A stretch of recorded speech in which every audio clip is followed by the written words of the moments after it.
বিএনপির চেয়ারপারসন সাবেক প্রধানমন্ত্রী বেগম খালেদা জিয়ার নেক হায়াত, রোগ মুক্তি ও সুস্বাস্থ্য কামনায় ২ ডিসেম্বর ২০২৫ বাদ এশা কুমিল্লার লাকসাম পৌরসভার ৬ নম্বর ওয়ার্ড বাতাখালী বিএনপি ও অঙ্গ সংগঠনের উদ্যোগে ঐতিহ্যবাহী বাতাখালী হাফেজিয়া মাদ্রাসা এতিমখানা কমপ্লেক্সে দোয়া, মিলাদ, মোনাজাত অনুষ্ঠিত হয়।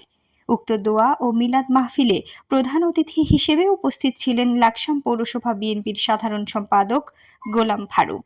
অন্যান্যদের মধ্যে উপস্থিত ছিলেন লাকসাম পৌরসভা ৬ নম্বর ওয়ার্ড বিএনপির সাংগঠনিক সম্পাদক মোহাম্মদ বাদশা মিয়া, পৌরসভা বিএনপির সদস্য সাইফুল ইসলাম মজনু, লাকসাম উপজেলা যুবদলের যুগ্ম আহ্বায়ক ফারুক আহমেদ, পৌরসভা স্বেচ্ছাসেবক দলের সদস্য সচিব আলী হায়দার মামুন, বিএনপি নেতা আব্দুস সাত্তার, ফরিদুল ইসলাম টুটুল, যুবদল নেতা আলমগীর হোসেন, মহসিন, মনির হোসেন, মহসিন হোসেন, আর রনি, রবিউল হোসেন প্রমুখ।